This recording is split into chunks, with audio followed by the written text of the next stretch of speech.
tentang cara mengenal Kristus. Cara kita selama ini mengenal pribadi Kristus terlepas dari pengetahuan ilmiah kita atau pengetahuan yang menggunakan akal budi. Maka sadar bahwa selama ini kita kerap menggunakan kepala kita, isi kepala kita, pemikiran kita untuk mengenal Kristus dan tidak sampai kepada hati. Maka marilah sekarang kita nyatakan rasa sesal dan tobat kita.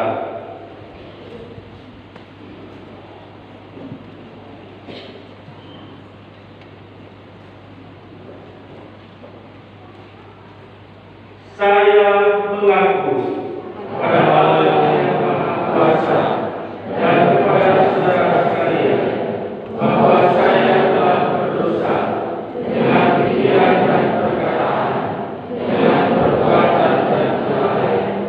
Saya berdosa, saya sungguh berdosa. Oleh sebab itu saya mohon kepada Santa Perawan Maria, kepada para malaikat dan orang kudus, dan kepada saudara sekalian, supaya membawakan saya pada Allah Tuhan kita. Semoga Allah yang Maha Kuasa mengasihi hati kita, mengampuni dosa kita, dan mengantar kita ke hidup yang kekal. Amin. 1038.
Intensi satu, bersyukur atas sukacita dan kesehatan yang dianugerahkan oleh Tuhan bagi keluarga Aman Julius Tarigan, Irester Burhomi.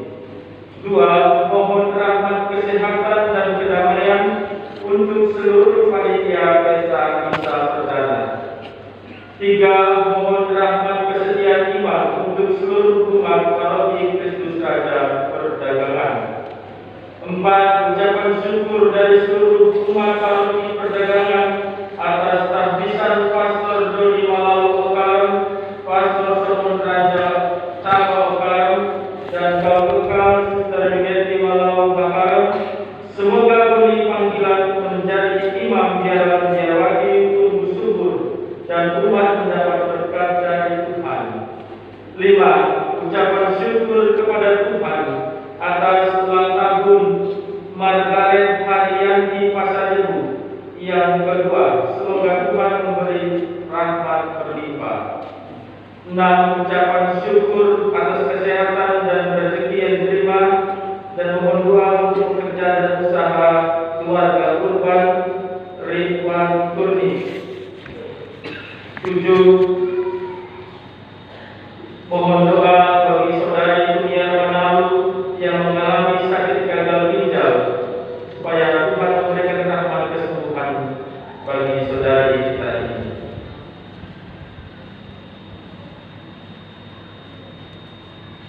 Marilah berdoa.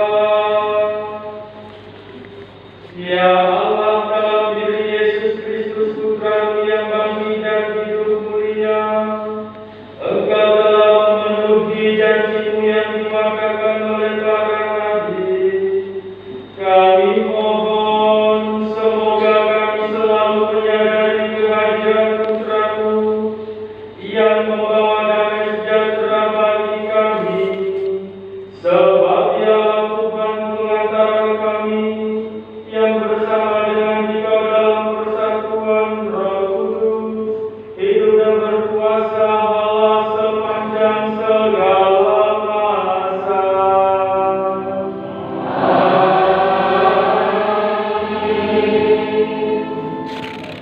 Haleluya, haleluya, haleluya, haleluya,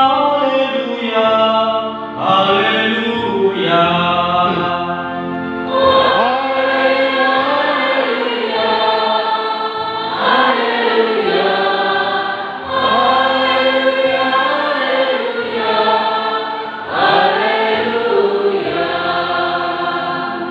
Tuhan Yesus, terangkanlah kitab suci dan kobarkanlah hati kami bila mendengar sabda-Mu.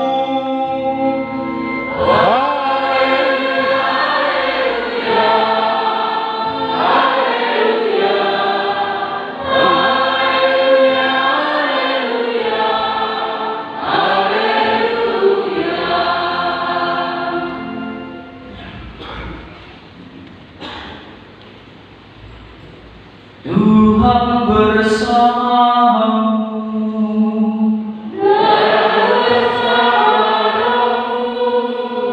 Injil Yesus Kristus menurut Lukas.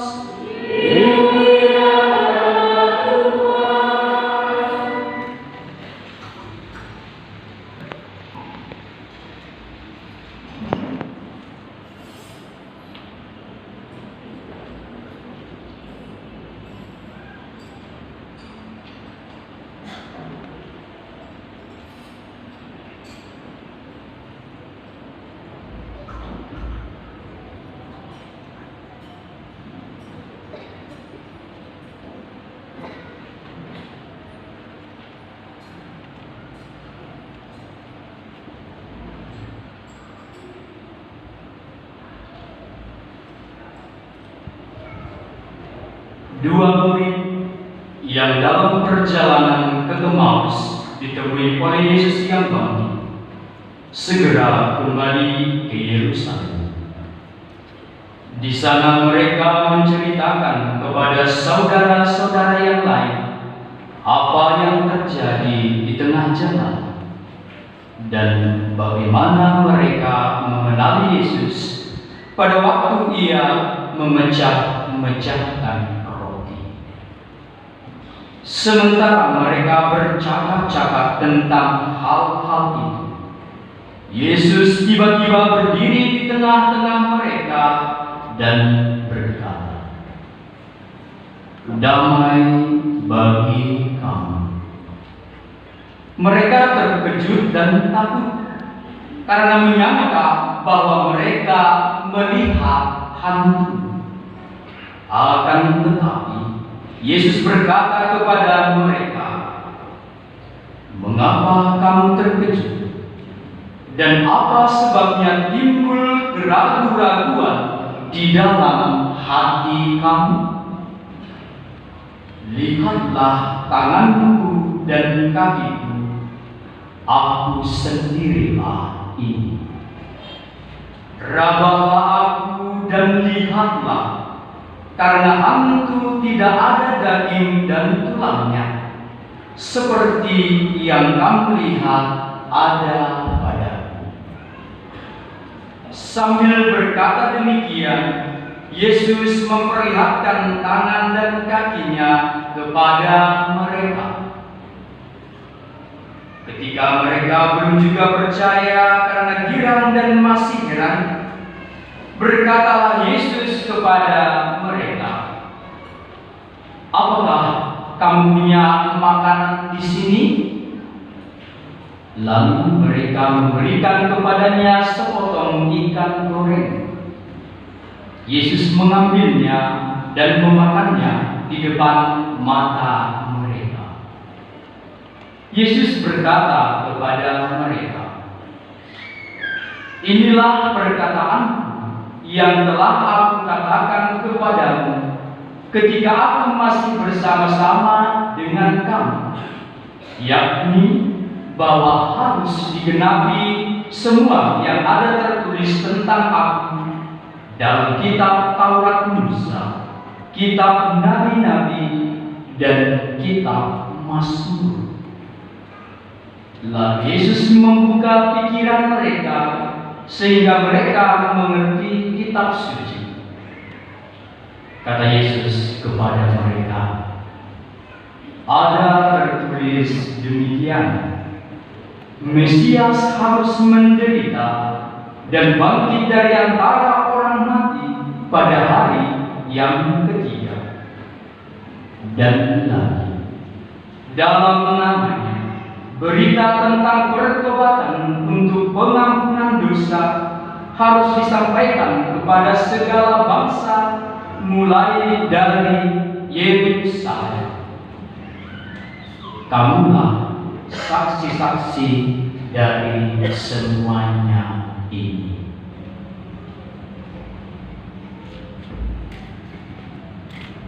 Berbahagialah yang mendengarkan sabda Tuhan dan tekun melaksanakannya.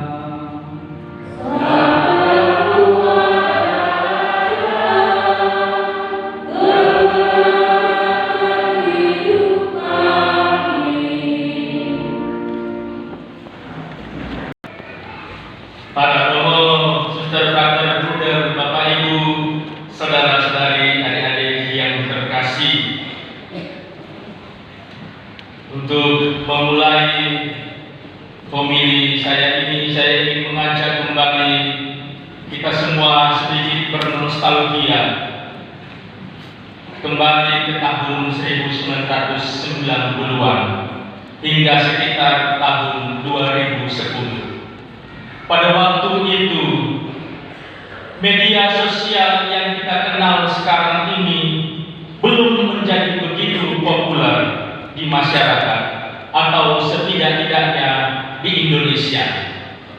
Ya, kalau saya ingat, saya membuat akun Facebook itu sekitar tahun 2010, dan itulah akun media sosial saya yang pertama. Sebelumnya masih ada SMS. Nah, kita belum mengenal istilah netizen yang digunakan untuk menyebut para sosial. Kita belum bisa melihat aktivitas orang lain lewat Instagram, Facebook, atau Twitter. Nah, seperti tadisan kali lalu hari Selasa, setelah saya buka Facebook, isinya foto-foto orang jelek seperti ini. Semua di Facebook seperti ini gambarnya. Pada masa itu kita tidak tergabung sama sekali dalam grup-grup WhatsApp. Tidak ada grup-grupnya. Sekarang ada grup-grupnya. Ada grup inang-inang, ada grup amang-amang. Semua grup tersedia. Nah, pada saat itu surat masih lazim dipakai untuk bertukar kabar atau menanyakan informasi tentang seseorang. Sementara itu, saudara-saudari yang terkasih, sekarang ini kita sangat diuntungkan oleh media sosial yang banyak bertebar di internet, terutama dalam masa pandemi COVID-19, ketika semua warga dunia diminta untuk membatasi gerakannya. Media sosial menjadi sangat dibutuhkan dalam hidup kita. Lihat saja anak-anak kita yang dulu setiap pagi mandi untuk pergi ke sekolah, sekarang mandi untuk tetap tinggal di rumah memakai HP-nya sendiri. Sangat diuntungkan. Hal ini terbukti dari intensitas atau kebiasaan kita membuka HP. Coba saja dibuktikan ya Bapak Ibu Saudara-saudari, berapa banyak di antara kita yang gelisah kalau HP-nya tinggal di rumah. Berapa banyak di antara kita yang hampir setiap saat itu mengecek HP, padahal bukan bupati, bukan gubernur, ya masih anak sekolah juga ya ternyata. Walaupun harus kita akui bahwa HP atau media sosial berperan sangat penting bagi usaha dan pekerjaan kita.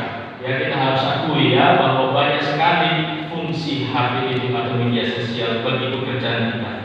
Namun itu secara jelas membuktikan bahwa kita sudah tergantung dan tidak bisa lepas lagi dari pengaruhnya. Nah, hal lain yang tak kalah penting dari media sosial adalah fungsinya untuk mencari informasi tentang seseorang. Nah, nanti Bapak Ibu silakan buka HP, ketikkan nama Sohmon Ranja Capa.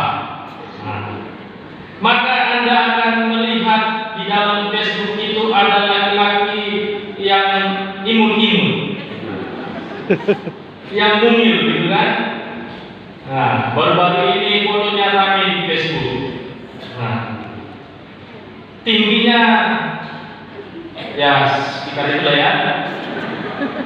Kulitnya putih, gitu kan? Dan matanya agak sipit-sipit gitu. Nah, kita tidak perlu mengecek lagi secara langsung siapa ini Sohmon Ranja Capa ini.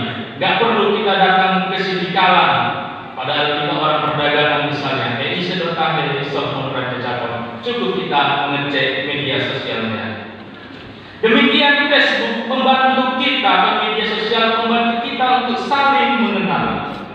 Tapi apakah Bapak Ibu tahu bahwa Pastor Sohmon ini adalah orang yang pintar, orang yang jenius, orang yang kalau kita mengatakan ini hati-hati gitu, membuat dia senang harus lakukan ini. Di Facebook hal itu terbatas. Saya bisa berkata atau mengetahui apa yang menjadi kesenangannya pastor kita ini, Pastor Sohmon misalnya, apa yang bisa membuatnya sedih, saya bisa mengetahui karena kami pernah hidup bersama sekian tahun. Kalau di Facebook semuanya itu hanya kelihatan foto, tetapi perasaan apa yang menjadi kegelisahan, apa yang dia senangi, apa yang tak disukainya. Hanya orang yang pernah hidup bersama tahu lebih dalam lagi dari informasi yang disediakan oleh Facebook. Nah, pengalaman hidup bersama ini membuat saya menjadi lebih mengenal dia daripada pengenalan orang-orang yang mencarinya lewat media sosial. Di media sosial kita tidak, tentu saja orang atau kita tidak akan menampilkan kekurangan-kekurangan, ya kan? Apalagi kalau ada anak OMK, foto selfie kelihatan jerawatnya hapus. Pas lagi nganak kayak gini hapus. Pokoknya yang tampil di media sosial itu adalah yang terbaik. Kekurangan-kekurangannya lewat. Nah, Bapak Ibu saudara-saudari yang terkasih, meskipun semuanya ini penting, tetapi rupanya pengenalan mendalam harus diperoleh lewat hidup bersama.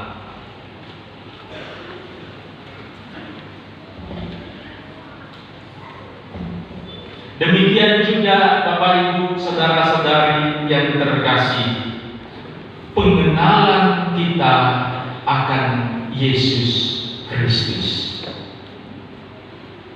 Sayangnya Tuhan Yesus tidak sempat membuat akun Facebook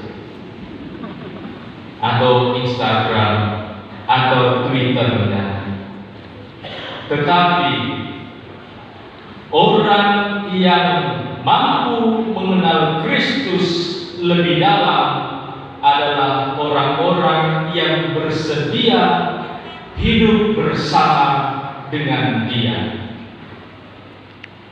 Pengetahuan kita akan Kristus memang penting, seperti misalnya dalam pelajaran-pelajaran di sekolah, ada pelajaran agama, semua disediakan. Nah, saya ingat dulu saya bersekolah di sebelah ini, hadir juga di sini guru-guru saya, mentor-mentor saya. Nah, jangan menyesal, inilah hasilnya. Walaupun begini ya sudah terlanjur. Nah, di sekolah kami diajarkan pengetahuan ilmiah tentang Kristus, dan saya tidak bisa berkata itu tidak penting. Pembelajaran yang diberikan oleh guru di sekolah atau oleh katekis atau oleh pastor itu juga penting untuk mengetahui, untuk bisa mempertanggungjawabkan iman. Tetapi untuk mencapai relasi yang mendalam atau pengenalan lebih dalam daripada orang-orang lain, kita mesti hidup bersama dengan Yesus. Itu sama seperti orang lain tidak tahu bagaimana sifat anak-anak kita.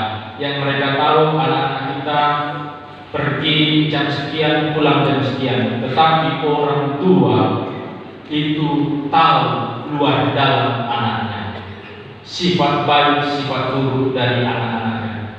Maka untuk mencapai relasi mendalam dengan Kristus diperlukan hidup bersama. Pengetahuan yang kita peroleh dengan membaca kitab suci misalnya tidak lantas membuat kita merasa saya sudah dekat dengan Kristus. Nilai A dalam pelajaran agama juga demikian, tidak bisa menjamin bahwa kita sudah beriman sepenuhnya kepada Kristus. Bacaan pertama dari kitab Kisah Para Rasul menjelaskan betapa bahayanya pengetahuan akan yang ilahi, pengetahuan akan yang ilahi tanpa iman. Hal itu bisa kita ketahui dari perkataan Petrus kepada para pembunuh Yesus. Dia berkata, "Hai saudara-saudara, aku tahu bahwa kamu telah berbuat demikian," maksudnya telah membunuh Yesus, "karena ketidaktahuan, sama seperti semua pemimpinmu." Bapak Ibu saudara-saudara yang terkasih, para pemimpin orang Yahudi yang membunuh Yesus ini bukan tidak mengetahui Mesias. Mereka mengerti betul tanda bila Mesias akan datang. Itu sebabnya Raja Herodes memerintahkan orang-orang yang cakap untuk itu meneliti keberadaan bayi yang baru lahir yang diketahuinya dari para Majus. Jadi mereka itu secara teori dan ilmiah mengerti sungguh tentang Mesias. Akan tetapi pengetahuan tidak digunakan untuk berupaya mengenal Yesus.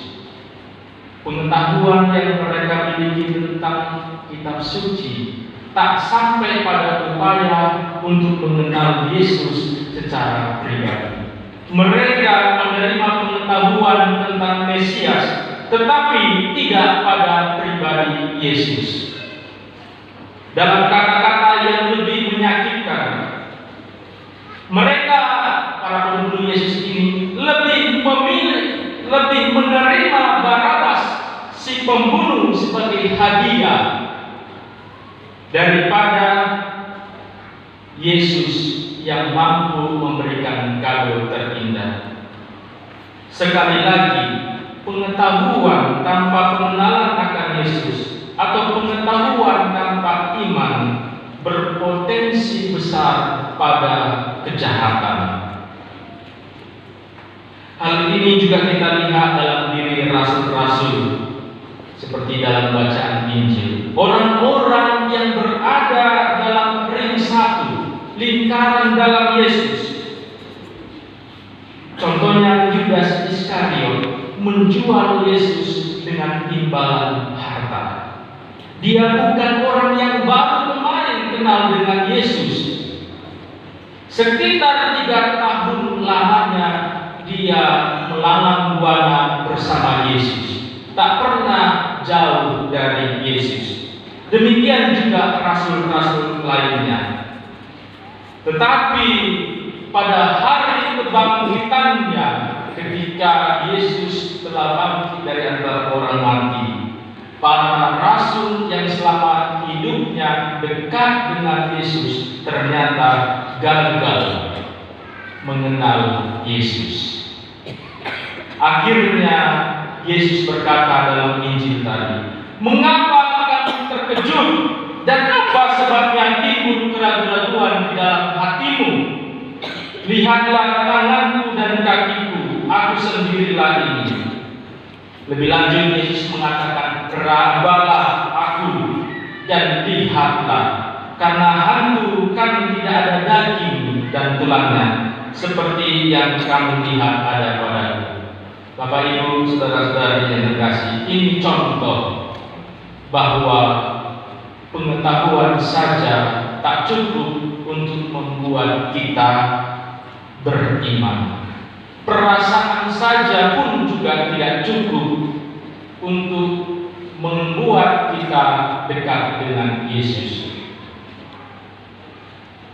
Bapak Ibu saudara-saudari yang terkasih, baik orang yang berpengetahuan, bahkan orang yang sudah biasa tinggal bergaul dengan Yesus, belum tentu mengenal atau mengimaninya. Belum tentu seperti para rasul. Kegagalan dalam upaya untuk mengenal Yesus membuat mereka tidak hanya tidak percaya padanya, tetapi juga menjualnya, bahkan menukarnya dengan pembunuh yang pada akhirnya akan membunuh kita. Ini karena ketidaktahuan kita. Menjual Yesus, atau lebih parah lagi, menukar Yesus ini dengan pembunuh yang pada akhirnya akan membunuh kita. Oleh karena itu, saudara-saudara yang terkasih, mari kita berdoa agar diberi rahmat, agar mampu mengenal dan mengimani Kristus. Bagaimana hal ini bisa kita upayakan? Pengenalan kita kepada Kristus. Dalam Injil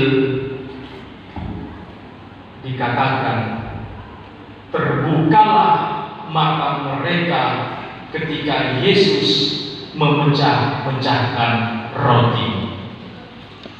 Sepanjang perjalanan menuju Emmaus, dua murid Yesus tak sadar bahwa orang yang berbicara dengan mereka adalah Yesus.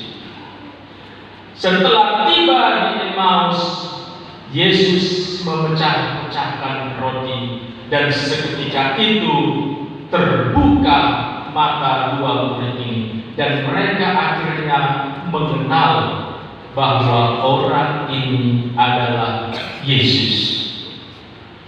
Seolah-olah ada yang menutupi pandangan mereka, yang membuat mereka tak mampu mengenal Yesus, dan mata mereka terbuka pada saat Yesus memecah-mecahkan roti. Jadi Bapak Ibu, saudara-saudara yang terkasih, pada saat Yesus sendiri memecah-mecahkan roti dalam perayaan Ekaristi, pada saat itu mata kita terbuka. Pada saat Yesus mempersembahkan sendiri tubuh dan darahnya bagi kita, untuk kita sambut, untuk kita santap. Ini dalam Injil menjadi satu cara ampuh untuk mengenal Kristus. Tapi biasanya kita kan kalau dalam perayaan Ekaristi berdiri ya berdiri, duduk ya duduk.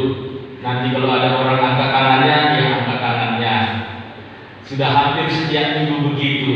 Jadi seolah-olah perayaan Ekaristi ya sudahlah, begitulah terus berlangsung. Sejak saya masih kecil sampai saya seusia sekarang ini, ya begitulah dalam perayaan Ekaristi. Selalu ritmenya sama, sehingga makna terdalam dari Ekaristi ketika para Emmaus bersama dengan Yesus, mereka mampu terbuka matanya, dan itu sebenarnya harus kita alami. Yang kedua, bagaimana cara kita mengenal Kristus? Lewat sabda. Karena Yesus itu hanya bisa kita temui, sumber utama iman kita adalah kitab suci, dan di dalamnya kita bisa melihat hidup serta pelayanan Yesus selama hidupnya lewat sabda. Dan Bapak Ibu saudara-saudari yang terkasih, saya begitu terpesona pada suatu bacaan yang mengungkapkan bahwa seluruh Ekaristi semuanya didasarkan pada kitab suci, mulai sejak kata pertama, dalam nama Bapa dan Putra dan Roh Kudus, amin, sampai kata terakhir, marilah pergi, kita diutus.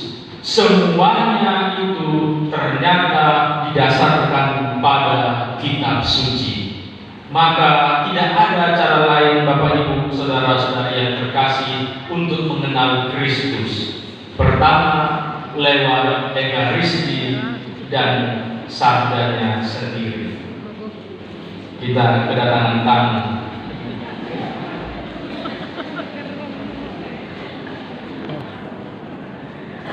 Nah, setelah kita berupaya mengenal Kristus lewat Ekaristi dan sabda, sekarang kita bertanya, apa tandanya bahwa kita sudah mengenal Allah. Apa tandanya? Sudah sekian ratus kali ekaristi kita ikuti, sudah sejak kita Kejadian sampai Wahyu kita baca. Sekarang pertanyaannya, apa tandanya bahwa kita sudah mengenal Allah? Bacaan kedua dengan mantap menjelaskan, yang dijelaskan oleh Rasul Yohanes. Inilah tandanya kita mengenal Allah, yaitu jika kita menuruti perintah-perintahnya. Rasul Yohanes mengatakan, inilah tandanya kita mengenal Allah, yaitu jika kita menuruti perintah-perintahnya. Barang siapa berkata, aku mengenal Allah, tetapi ia tidak menuruti perintahnya, ia adalah seorang pendusta, pembohong. Kalau orang berkata saya kenal Allah tetapi tak menuruti perintahnya, Rasul Yohanes dengan keras mengatakan dia itu pendusta, pembohong, dan di dalam dia tidak ada kebenaran. Bapak Ibu saudara-saudari yang terkasih, lalu apa yang bisa kita pelajari dari ini semua? Saya ingin mengajak kita kembali kepada perayaan Ekaristi yang hari ini kita rayakan bersama dan boleh kami mempersembahkannya. Apa yang bisa kita pelajari? Perayaan Ekaristi. Saudara-saudari yang terkasih, mengapa kita seharusnya malu ketika kita misalnya datang terlambat dalam perayaan Ekaristi? Kenapa kita seharusnya merasa tak pantas kalau kita sudah masuk dalam perayaan Ekaristi, misalnya setelah khotbah? Bapak Ibu saudara-saudari yang terkasih, dalam perayaan Ekaristi kita menyambut dari dua meja. Yang pertama adalah meja altar. Dari meja altar kita menyambut tubuh dan darah Kristus. Itu sudah jelas. Lalu meja satu lagi di mana? Meja yang lainnya adalah meja sabda. Kita diberi asupan nutrisi, yaitu sabda Tuhan. Maka jelas Bapak Ibu saudara-saudari yang terkasih, kalau kita datang terlambat, contohnya kita kehilangan satu menu santapan dalam perayaan Ekaristi, dan itu membuat kita tidak penuh.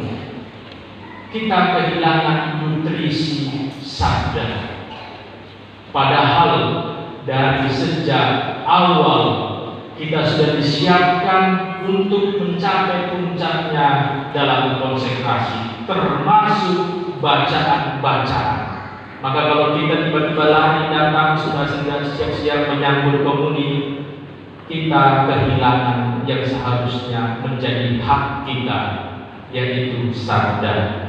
Maka mulai dari sekarang mari kita berpikir untuk malu kalau datang terlambat dalam perayaan Ekaristi.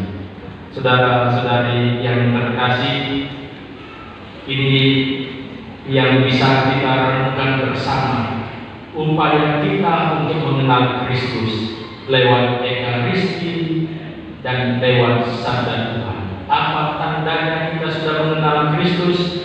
Kita melaksanakan perintah-perintahnya. Semoga kita mampu melaksanakan perintah-perintah Tuhan dalam hidup kita. Amin. Tuhan memberkati.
Dalam diri Yesus yang telah bangkit, Engkau menunjukkan kepada kami bahwa Engkau adalah Allah yang setia, Allah orang-orang hidup dan sukacita kami.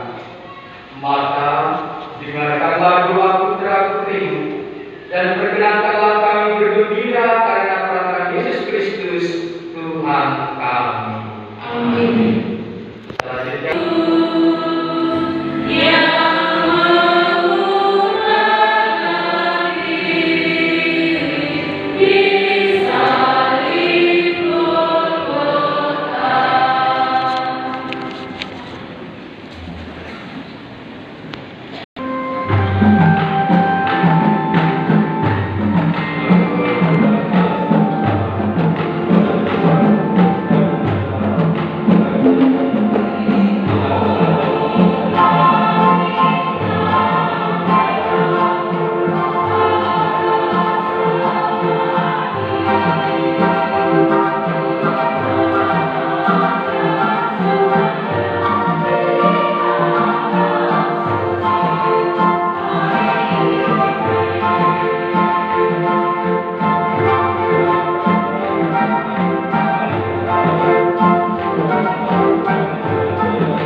pantaslah kami memuliakan Engkau secara lebih meriah. Sebab Kristus anak domba Paskah kami sudah dikurbankan dan kemudian bangkit dengan cahaya. Sungguh tiada putus-putusnya Ia mengorbankan diri bagi kami, dan tiada henti-hentinya Ia menjadi pembela kami di hadapan-Mu. Ia sudah dikurbankan, namun takkan wafat lagi. Ia sudah dibunuh, namun tetap hidup selalu. Maka dipenuhi kegembiraan Paskah, bersukacitalah seluruh bumi. Segenap isi surga dan semua malaikat berhadap melakukan pujian dan memuliakan Engkau dengan tak henti-hentinya bernyanyi. 1040.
Sungguh kuduslah Engkau ya Bapa, sumber segala kekudusan. Oleh sebab itu pada hari Minggu ini kami menghadapi Engkau sehati sejiwa dengan jemaat-jemaat separoki dan sekeuskupan dalam kesatuan dengan seluruh gereja. Dalam perayaan ini kami mengenangkan bahwa Kristus bangkit dari alam maut. Engkau telah meninggikan Dia dan mengaruniakan kepadanya nama yang mengatasi segala nama. Dalam nama Dia yang adalah Tuhan, kami mohon kuduskanlah persembahan ini dengan daya Roh-Mu, agar bagi kami menjadi tubuh dan darah Tuhan terkasih Tuhan kami Yesus Kristus. Ketika akan diserahkan untuk menanggung sengsara dengan rela, Yesus mengambil roti, mengucap syukur kepada-Mu, lalu memecah-pecahkan roti itu dan memberikannya kepada murid-muridnya seraya berkata, "Terimalah dan makanlah, inilah tubuhku yang diserahkan bagimu."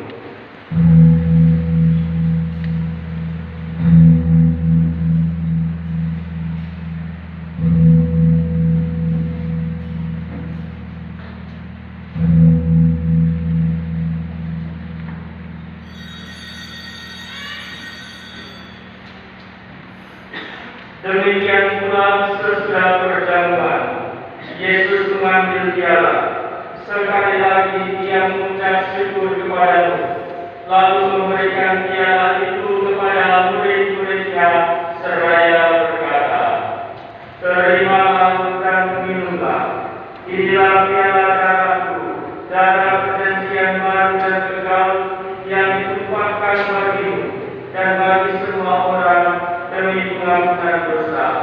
lakukanlah ini untuk mengenangkan Ratu.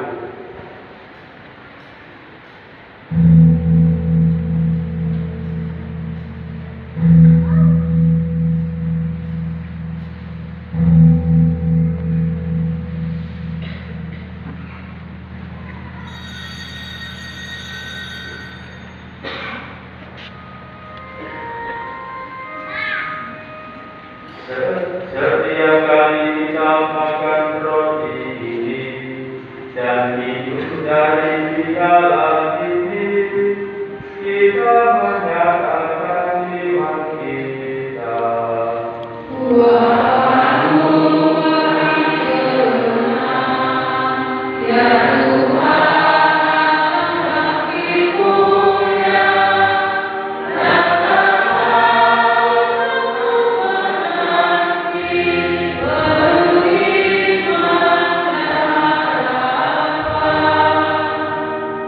Sambil mengenangkan wafat dan kebangkitan Kristus, kami mempersembahkan kepadamu ya Bapa roti kehidupan dan piala keselamatan. Kami bersyukur sebab kami Engkau anggap layak menghadap Engkau dan berbakti kepadamu. Kami mohon agar kami yang menerima tubuh dan darah Kristus dihimpun menjadi satu umat oleh Roh Kudus. Bapa, perhatikanlah gereja-Mu yang tersebar di seluruh bumi. Sempurnakanlah umat-Mu dalam cinta kasih, dalam persatuan dengan Paus kami Fransiskus dan Uskup kami Cornelius Sipain, serta para imam, diakon dan semua pelayan sabda.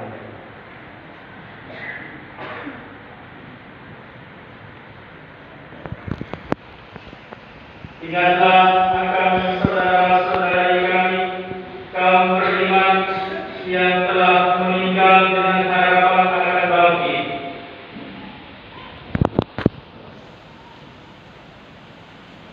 Dan akan semua orang yang telah berpulang dalam kerahiman-Mu, terimalah mereka dalam cahaya wajah-Mu.